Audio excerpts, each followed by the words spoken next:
Shopping करने का असली मजा तो सेल में आता है। अब एक हफ्ते की छुट्टी।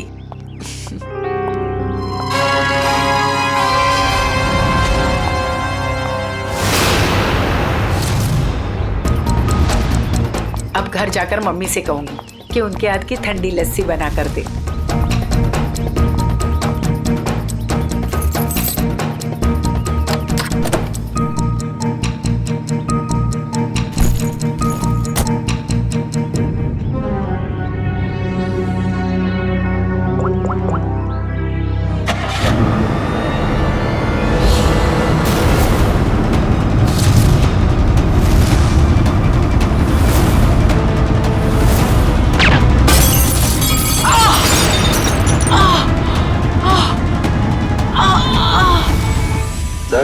आज आपके लिए बहुत ही बड़ा दिन। आज आपको बिजनेसमैन ऑफ द ईयर का अवार्ड मिलने वाला है।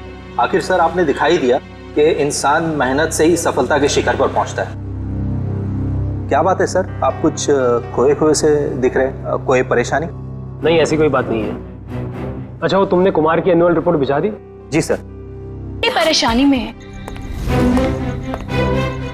हाँ कहो, तुम्हारा दिमाग तो ठिकाने पे है। तुम ये डील कैसे कैंसिल कर सकते हो? छोड़ूंगा नहीं मैं तुम्हें। क्या हुआ सर? अंदर सब इंतजार कर रहे हैं आपका।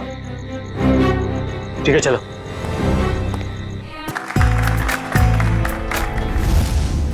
अब वक्त है उस घड़ी का जिसका आप सबको बेसब्री से इंतजार था। बिजनेसमैन ऑफ द ईयर का अवार्ड देने का वक्त आ गया है। और इस अवार्ड को देने के लिए मैं बुलाना चाहूंगा इस शहर के जाने माने इंडस्ट्रियलिस्ट मिस्टर श्याम विपुल को।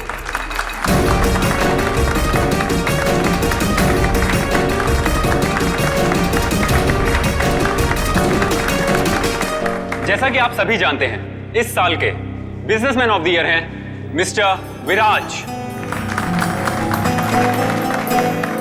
अब मैं चाहूंगा मिस्टर विराज स्टेज पे आएं और अवार्ड रिसीव करें।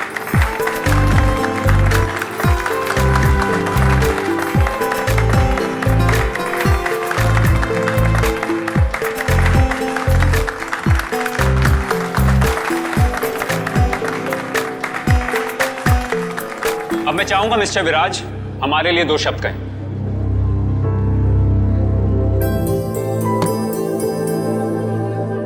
आप सभी का बहुत बहुत शुक्रिया। मैं सिर्फ इतना कहना चाहूंगा कि इंसान अगर चाहे तो मेहनत और ईमानदारी के बल पर जिंदगी में कुछ भी हासिल कर सकता है। इस अवार्ड को जीतने का श्रेय मैं अपने बहुत ही खास साथी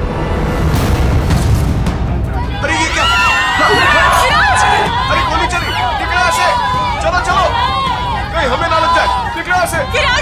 विराज, विराज क्या हुआ तुम्हें? अभिजीत, गोली तो बाएं तरफ से चली। बस इसका मतलब गोली चलाने वाला इसके सामने नहीं खड़ा था, साइड से गोली चलाई इसने। अगर ये यहाँ पे खड़ा होके बोल रहा था बाएं तरफ से गोली चली है, सर यहाँ कहीं पे होना चाहिए खूनी को। हाँ, पर यहाँ पर तो दीवार है अभिजीत, मतलब खूनी दीवार के सामने खड़ा था, इन सारे लोगों के बीच में। किसी ने तो सुना होगा, देखा होगा गोली चलाते वक्त।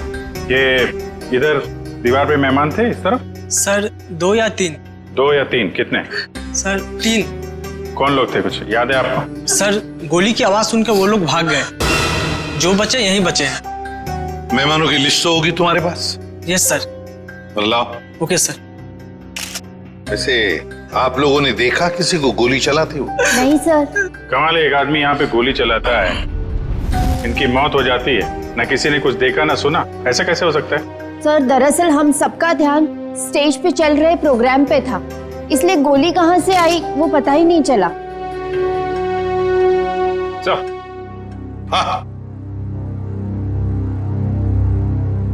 हाँ सचिन, यहाँ पे सारी ग्लासेस बिल्कुल ठीक ठाक है, लेकिन इस ग्लास पे क्रैक है। अभिजीत, ग्लास में क्रैक है, मगर ग्लास खड़ा का खड़ा ही गिरा नहीं है। ऐसा क्रैक तो तभी आएगा सर, ये ग्लास किसी से टकराए या फिर कोई बहुत जोर की आवाज हो ग्लास के पास। जरूर ये आवाज गोली चलने की है, और वो गोली इसी ग्लास के करीब से ही चलिए। अंके, हाँ आजा। देख, लगता है गोली यहीं से चली है, ग्लास के पास से।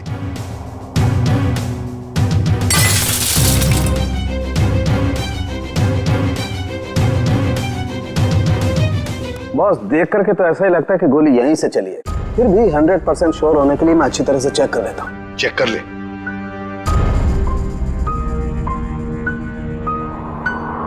आप लोग उसे बिल्कुल नहीं छोड़ना जिसने विराज को मारा है। बिल्कुल, आपसे वादा करते हैं जिसने भी ये किया है उसे कड़ी से कड़ी सजा दिला देंगे। तू हिम्मत से काम ले। अगर तू ऐसे करेगा तो काम कैसे चलेगा? चुप हो जा। सीआईडी से आज तक कोई भी मुझे बच नहीं पाया। आप सर, मैं शेखर, विराज का चचेरा भाई। और फिर आप? मेरा नाम आशिका है सर। मैं विराज की वर्षों से बिजनेस पार्टनर हूँ सर।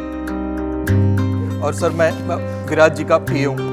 तो फिर आप में से किसी को भी किसी भर भी शक है किसने किया होगा ये? नहीं सर, उनकी तो किसी से कोई दुश्मनी नहीं थी। नहीं, दुश्मनी तो थी, नहीं तो कोई खून क्यों करेगा? सर मैं कुछ कहना चाहता हूँ। कहिए। सर विराज जी का आज शाम से बहुत ज्यादा मूड खराब था। खराब मूड? उन्हें तो बिजनेस ऑफ द ईयर का अवार्ड मिला था ना, फिर भी मूड खराब था उनका। इस बात से मैं भी हैरान हूँ। इतने बड़े खुशी के मौके पर उनका मूड बहुत ही ज्यादा चिड़चिड़ा था, और फोन कॉल आने के बाद तो उनका गुस्से का पारा बहुत ज्यादा बढ़ गया। किसका फोन कॉल था? सर ये तो नहीं पता, विराज जी किसी से फोन पर बात कर रहे थे। तुम्हारा दिमाग तो ठिकाने पे है? ये क्या बकवास कर रहे हो तुम? तुम ये डील कैसे कैंसिल कर सकते हो? छोड़ूंगा नहीं मैं तुम्हें। ये सारी बातें हो रही थी सर। आशिका जी, आपको पता है किस डील के बारे में बोल रहे थे? मुझे इस बारे में कुछ नहीं मालूम। अरे ये कैसे हो सकता है कि आपको इस बारे में कुछ भी पता नहीं? आप तो विराज की बिजनेस पार्टनर थी ना, तो आपको तो पता होना ही चाहिए। सर मैं सच कह रही हूँ, ऐसी कोई डील ही नहीं थी जो कैंसिल हुई है। ऐसा कोई डील नहीं था जो कैंसिल हुआ है, ठीक है? अब हम पता लगा लेंगे कौन सा डील था और क्या हुआ था। मयूर सर, विराज का फोन दो।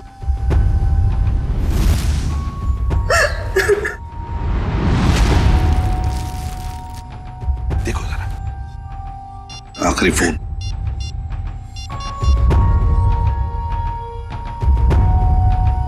नाम तो लिखा नहीं, अनजान नंबर है।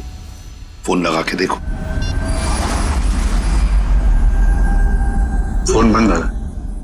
फोन बंद आ रहा। अभिजीत,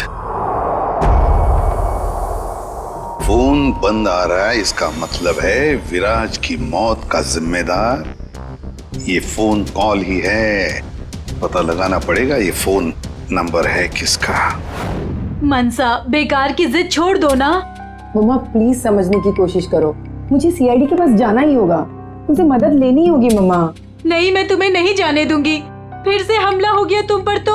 मम्मा प्लीज, मैं जो कर रही हूँ वो ठीक कर रही हूँ, लेट मी डू इट। हाँ, मैं सीआईडी के पास जा रही हूँ, क्या तुम मेरे साथ चलोगे? ओके।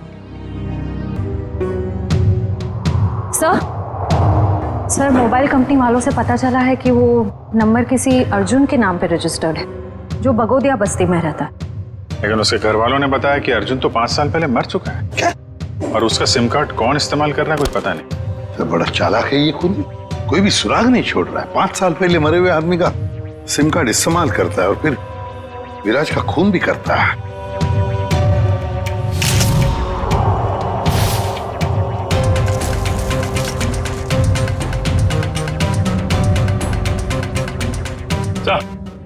हाँ। ये देखिए सर, ये देसी कट्टा मिला है इसमें से। लगता है खूनी भागते वक्त गलती से यहाँ गिरा गया।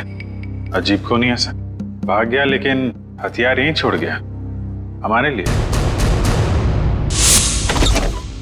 सर प्लीज हमारी मदद कीजिए, हम बहुत बड़ी मुसीबत में हैं सर। एक मिनट, कौन है आप लोग? सर मेरा नाम मनसा है और ये मेरे बिजनेस पार्टनर है अमन। अच्छा, क्या हुआ बताइए। सर हमें किसी ने मारने की कोशिश की है सर, हमारी जान पे हमला हुआ है। किसने किया हमला तुम लोगों पर? कौन, जानते हो आप लोग? सर कुछ नहीं पता है और समझ में नहीं आता है कि हमें मारकर किसे फायदा होगा। देखिए प्लीज आप घबराइए मत, हम लोग पता लगा लेंगे। अच्छा ये बताइए कि जब आप पे हमला हुआ तो क्या आप लोग साथ साथ थे? नहीं सर, अलग अलग जगहों पे हमला हुआ। मुझ पे मेरे ऑफिस में और मंशा पे शॉपिंग मॉल के पार्किंग लॉट में हुआ सर। जी सर, कल दोपहर को करीब 12 और 1 के बीच में। कल दोपहर को? और आप लोग आज हमारे पास आए हैं? आज? कल क्यों नहीं आए? सर हम घबरा रहे थे सर, बड़ी मुश्किल से हम हिम्मत बटोर के आपके सामने आए सर। अच्छा, जिन लोगों ने आप पे हमला किया उनके चेहरे तो देखे होंगे ना आप लोगों ने? सब कुछ इतना जल्दी हुआ कि मैं ठीक से कुछ देख भी नहीं पाई।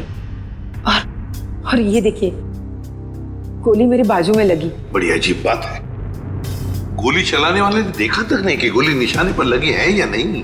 सर अच्छा ही हुआ कि उसने नहीं देखा, वरना शायद आज मैं आप लोगों के सामने जिंदा नहीं खड़ी होती। सर जरूर ये किसी अनाड़ी का काम है, क्योंकि अगर प्रोफेशनल होता तो ऐसी गलती बिल्कुल नहीं करता। अमन, क्या तुम पर भी गोली चली थी? सर मेरे साथ जो हुआ वो तो बहुत ही ज्यादा अजीब था sir.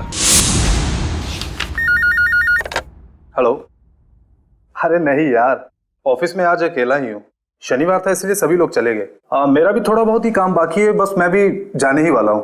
Okay, take care, bye bye. Bye.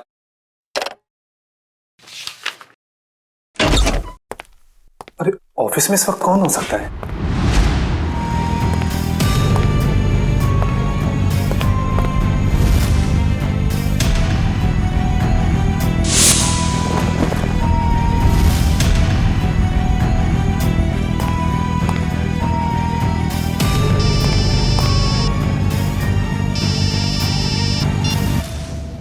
क्या? उधर रुका था मैं।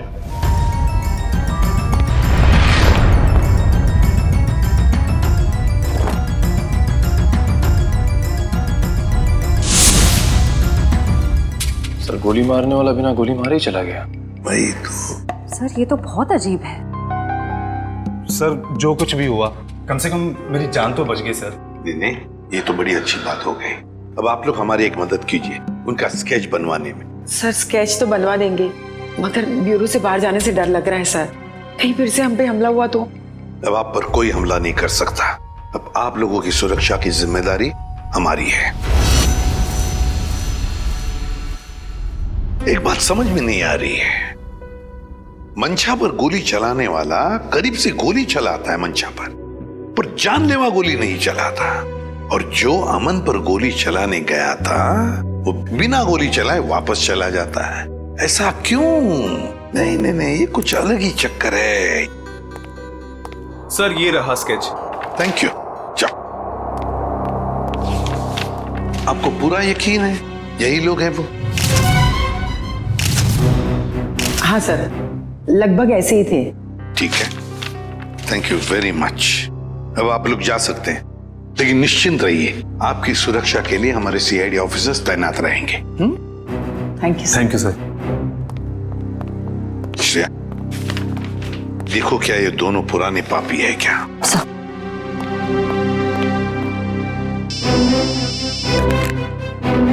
आसान के बोल। गोली उसी टेबल पे से चली थी जिस टेबल पर वो वाइन ग्लास था? ओके ठीक है।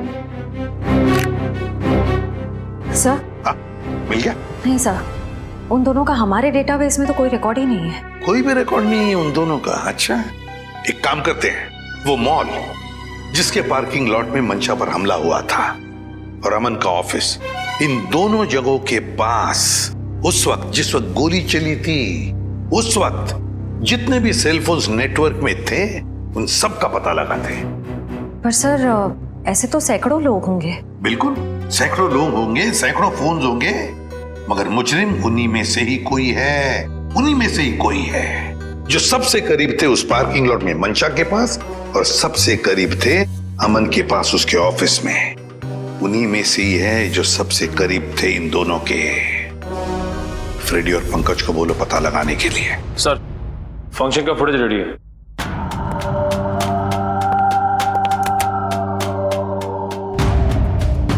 निखिल, अब जूम करो उस टेबल पर जहां से गोली चली थी।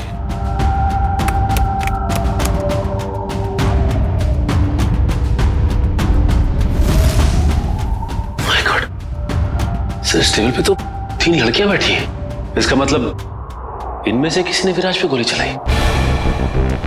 पता लगाना पड़ेगा है कौन ये 3 लड़कियां। इतनी लंबी लिस्ट, मुझे तो मेरे स्कूल के दिन याद आ रहे हैं और इतिहास के राजा महाराजा के नाम रट रहा हूं। ले भैया, एक और लिस्ट आ गई। इतनी लंबी लिस्ट, सर मैं बेहोश हो जाऊंगा। घबराइए नहीं सर, ये आखिरी है। अच्छा, मुझे तो नींद आ रही है। उस दिन मंशा वाले मॉल और अमन के ऑफिस के पास इतने सारे लोग थे, जो हमें चाहिए उसे ढूंढेंगे कैसे? एक काम करते हैं सर, 2-4 लोगों को फोन करके देखते हैं। हमारा नसीब शायद बुलंदी पे हो और हमें मुजरिम मिल जाए। अच्छा आइडिया है, लगा phone. Inky pinky ponky, Freddy sir loves a donkey, ये वाला नंबर है।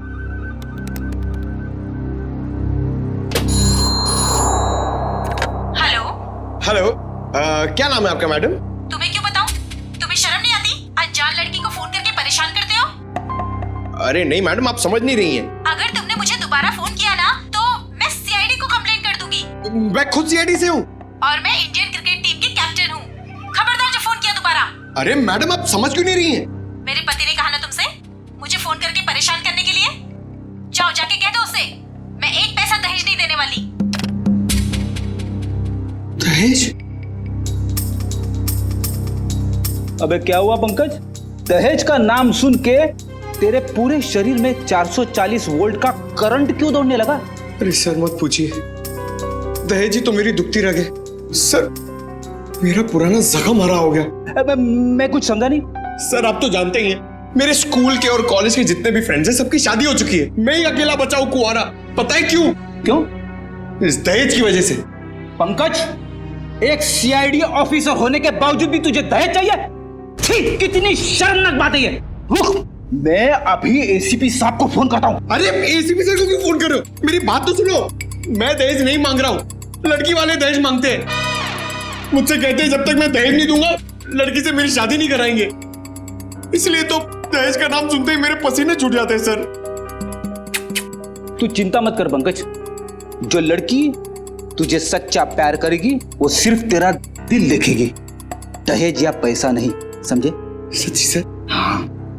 अब चल, अब ये शादी के सपने देखना बंद कर और काम पे लग जा।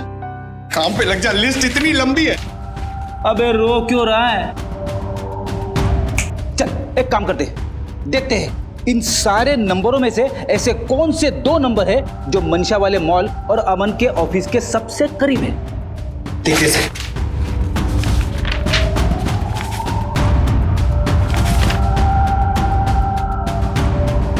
सर ये नंबर देखिए सर। सर ये मॉल से सिर्फ 70 मीटर दूर है। सर ये नंबर देखिए, ये ऑफिस से 20 मीटर दूर है सर। एक्सक्यूज मी, ऐसा आप जरा बता सकते हैं कि ये और ये 2 नंबर किसके नाम पे? एक मिनट।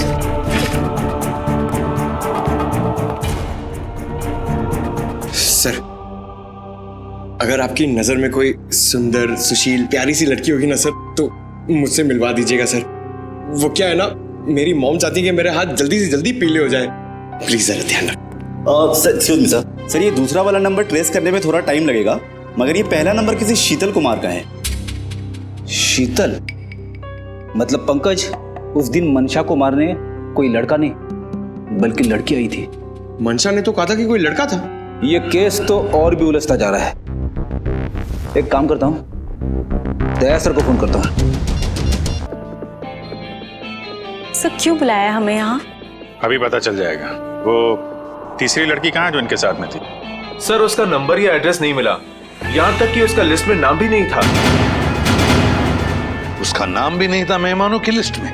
तो फिर अब ये जरूर किसी और के इनविटेशन पर अंदर घुस गई और विराज पर गोली चलाकर भाग गई। क्या उसने विराज जी को मारा? जी हाँ, और आप दोनों उसके साथ में बैठी थी, तो उसके पास गन थी, आपने देखा कैसे नहीं? सर मेरा सारा ध्यान तो फंक्शन की तरफ था। सर मेरा भी। वाह, तुम दोनों का फंक्शन की तरफ इतना ध्यान था कि तुम्हारे बगल में बैठी हुई लड़की अपना गन निकालती है, निशाना साधती है और गोली चलाकर भाग जाती है, इसका तुम्हें पता भी नहीं था? कैसे मान सकते हैं हम ये? चलिए बताइए, और क्या याद आता है उस लड़की के बारे में? सर, उसने एक बड़ा सा बैग रखा था टेबल पे और शायद इसीलिए हमें गन नहीं दिखी। कहाँ पर? सर, वो जो टेबल है ना, उस पे जो फूलों का गुलदस्ता पड़ा है, उसी के पास। और वाइन का गिलास बैग के बगल में ही था? जी सर, था। और वो उस बैग के साथ कुछ छेड़खानी भी कर रही थी।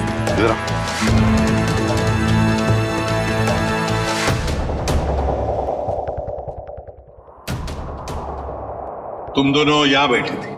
जी सर। और उसने बैग कहाँ रखी थी? सर, उसका बैग यहाँ पर था। और गिलास यहाँ पर? जी सर।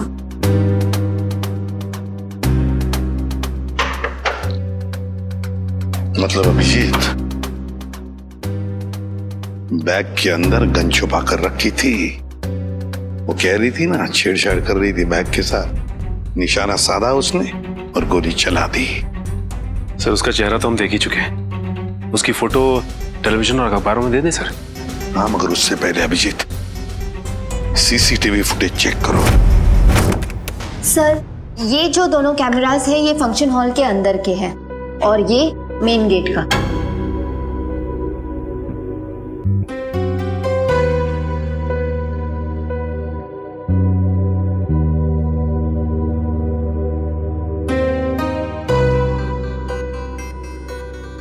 तो काफी देर से आई फंक्शन में। अब जरा ये मेन गेट वाला दिखाना। जी सर। सर, ये तो टैक्सी में आई है। टैक्सी में? एक मिनट जरा इसको रिवाइंड करो, कैसे चलाना। पॉज। अब जरा ये नंबर प्लेट है ना टैक्सी का, उस पर जूम करो।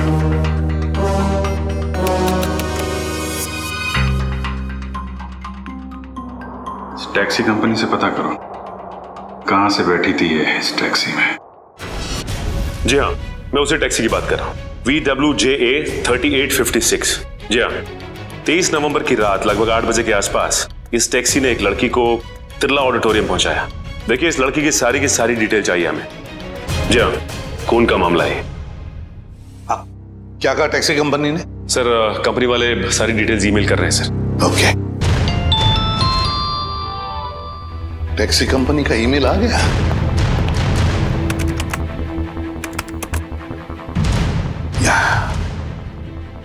ये रहा उनका मुंबई का रोड मैप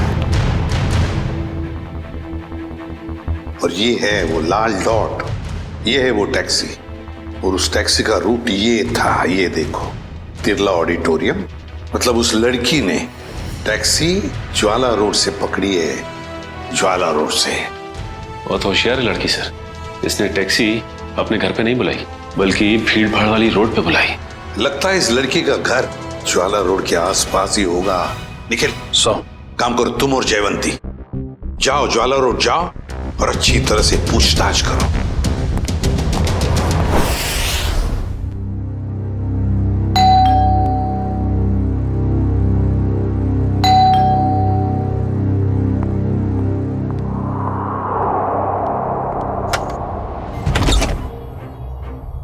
शीतल? क्या? शीतल, तुम हो ना? आप लोग क्या कह रहे हैं? ये हेडफोन्स निकालोगी तब सुनाई देगा। I am so sorry. आप लोग तीनों दीपा के कजिन्स हैं, राइट? मैं आप लोग का ही वेट कर रही थी। हम लोग कोई कजिन वजन नहीं है, हम लोग सीआईडी से हैं। सीआईडी? सर, सब कुछ ठीक है ना? शनिवार दोपहर 3 बजे तुम मॉल में क्या कर रही थी? कौन सा मॉल? वही मॉल जो जवाहर नगर में है। Sir, mall?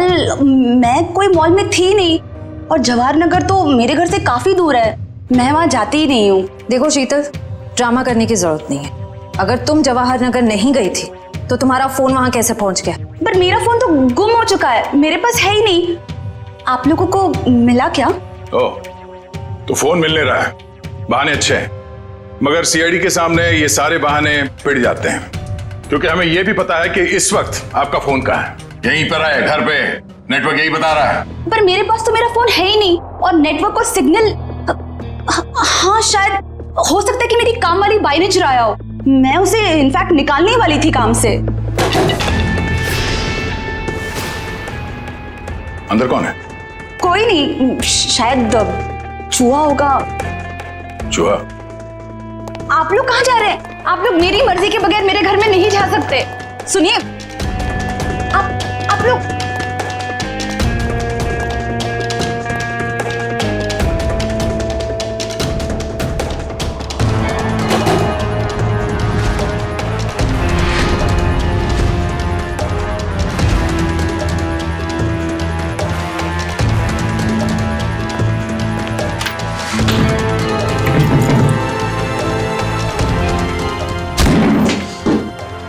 शर्म नहीं आती?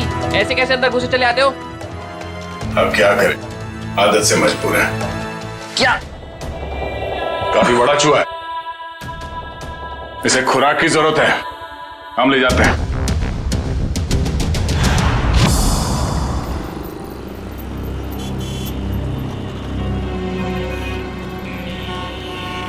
रॉम टैक्सी में यहां से बैठी होगी वो, लेकिन उसे टैक्सी यहां से क्यों पकड़ी होगी, कहीं और से क्यों नहीं?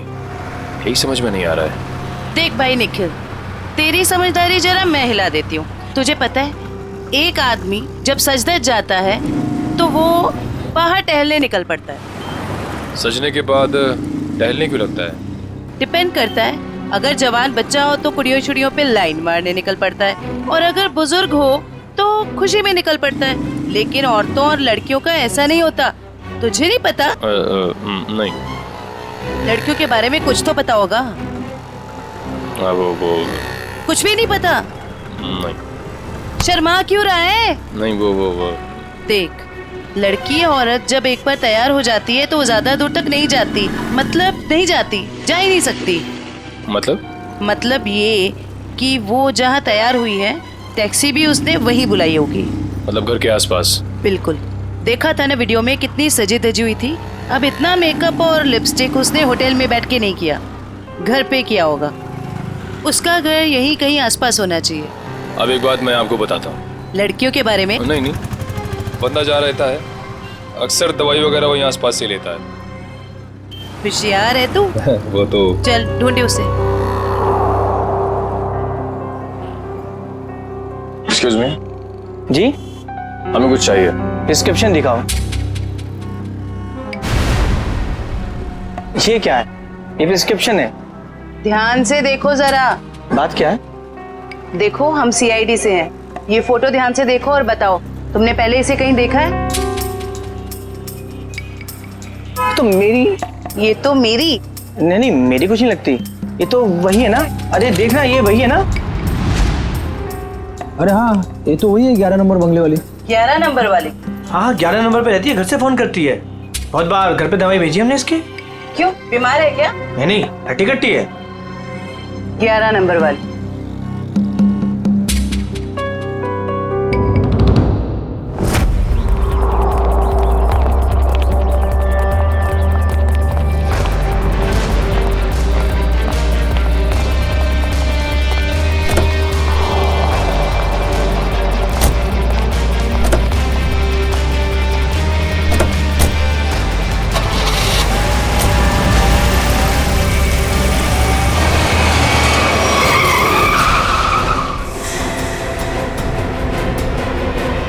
ओ मैडम,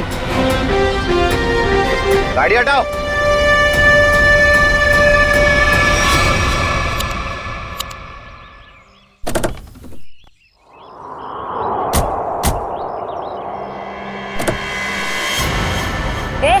क्या बदतमीजी है? चल गाड़ी हटा। अगर यहाँ बदतमीजी नहीं पसंद तो सीआईडी ब्यूरो चलो, वहां कर लेंगे थोड़ी बदतमीजी। सीआईडी?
सर प्लीज मुझे जाने दीजिए, मेरी कोई गलती नहीं है। चुप!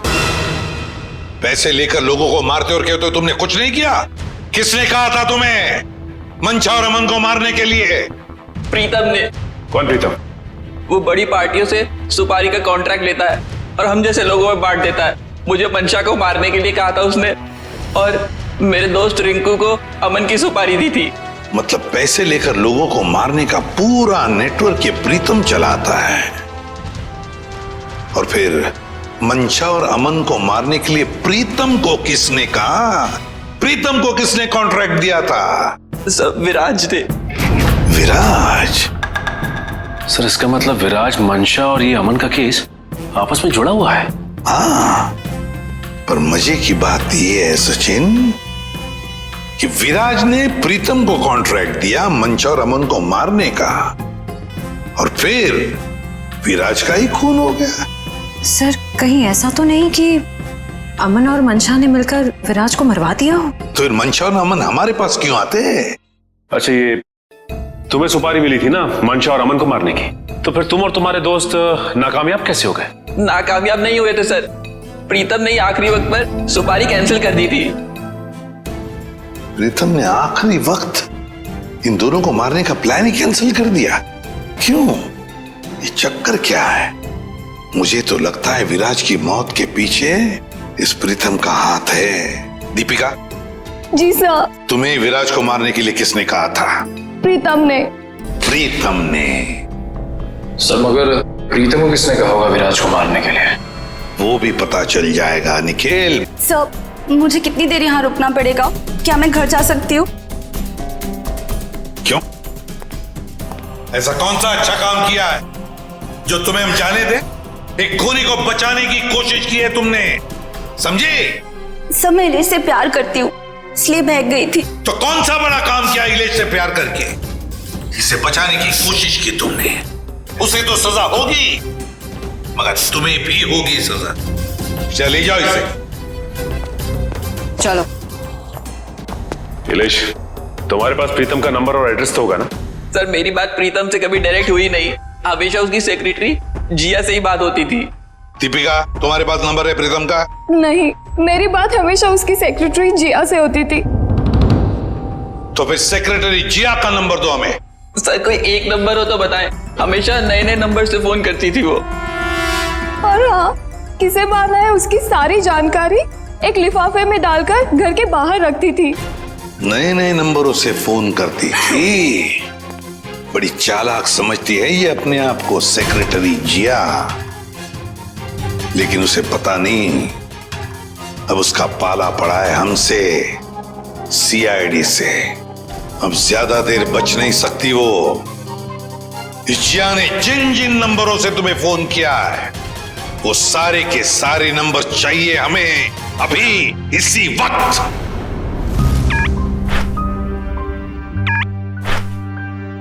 सर ये देखिए, शहर के नक्शे में जो लाल रंग के निशान दिखाई दे रहे हैं, जिया ने आज ये नंबर वहां इस्तेमाल किए हैं।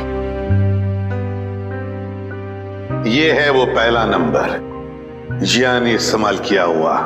राजा पार्क से लेकर खातीपुरा गया है और 30 मिनट तक बात कर रही थी, 30 मिनट तक। और फिर खातीपुरा से वो श्याम नगर आई, उस दौरान उसने 40 मिनट तक बात की।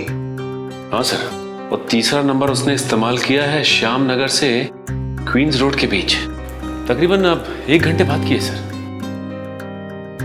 और उसके बाद अब ये क्वींस रोड से विद्यानगर की तरफ गई। और सर विद्यानगर में जिया के नंबर के साथ एक और नंबर है।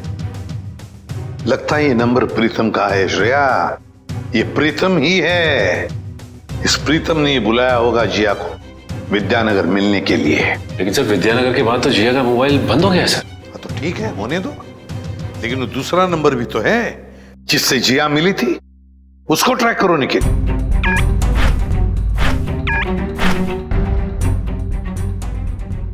सर फिलहाल ये नंबर सिविल लाइन के किसी बंगलो में है, बंगलो नंबर 17।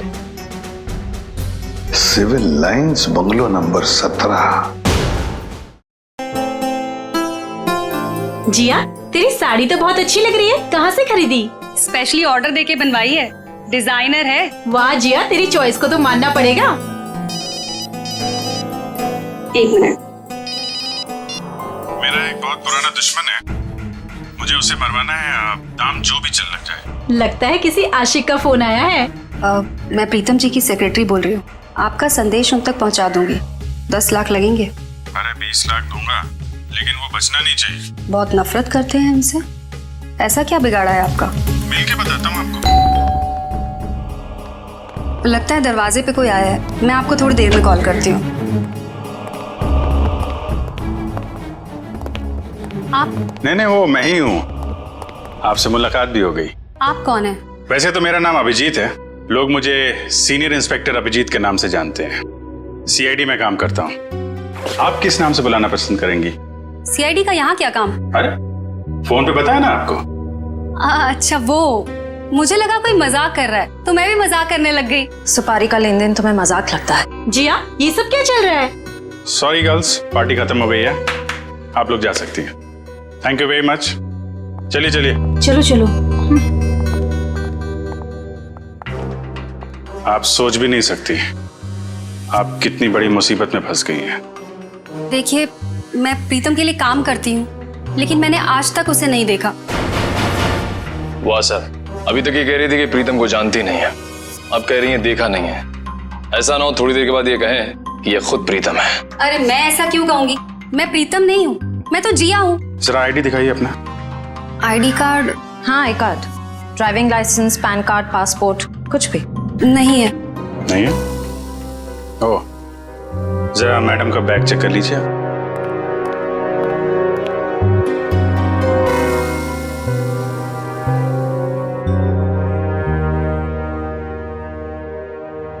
सर, इस खूबसूरत चेहरे का नाम है प्रीतम योगिता। अच्छा, तो आप प्रीतम हैं? भाग के कहाँ जा रही हो? पहले अपने चेहरे का मेकअप तो करवा लो।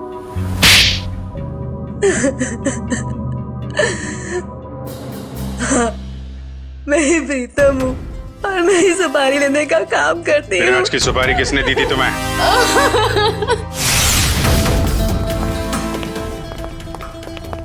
माफ कीजिएगा, ऐसे ही चले आए। क्या करते, काम बहुत जरूरी था। आपने दीपिका को गिरफ्तार कर लिया? जी, सीआईडी से वो बच नहीं पाई। लेकिन उसने ऐसा क्यों किया? विराज ने उसका क्या बिगाड़ा था? नहीं, विराज ने दीपिका का कुछ नहीं बिगाड़ा था। तो उसने मेरे भाई को क्यों मारा? क्योंकि किसी ने सुपारी दी थी दीपिका को विराज को मारने की। विराज की सुपारी? लेकिन विराज की सुपारी किसने दी? एक ऐसे इंसान ने दी जो इस वक्त यहां मौजूद है हमारे बीच में, और जो विराज की मौत पे मगरमच्छ के आंसू बहा रहा था। कौन?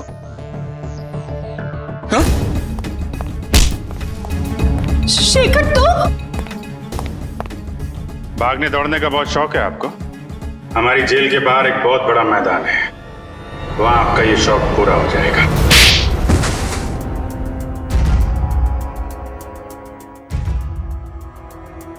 कहने के तो ये हमारा फैमिली बिजनेस था, लेकिन सच तो ये था कि पूरा कारोबार सिर्फ और सिर्फ विराज भैया चलाते थे। और इस बात की तुम्हें जलन थी, हैं? क्यों नहीं होगी जलन? सारी प्रॉपर्टी उनके नाम पे, सारी फैक्ट्रियां, सारी इंडस्ट्री उनके नाम पे थी। भिखारी जैसा महसूस करता था, इसलिए मैंने विराज भैया के प्रतिनिधियों अमन और मनसा के साथ हाथ मिला लिया। और तुम तीनों का एक ही मकसद था, विराज की बर्बादी।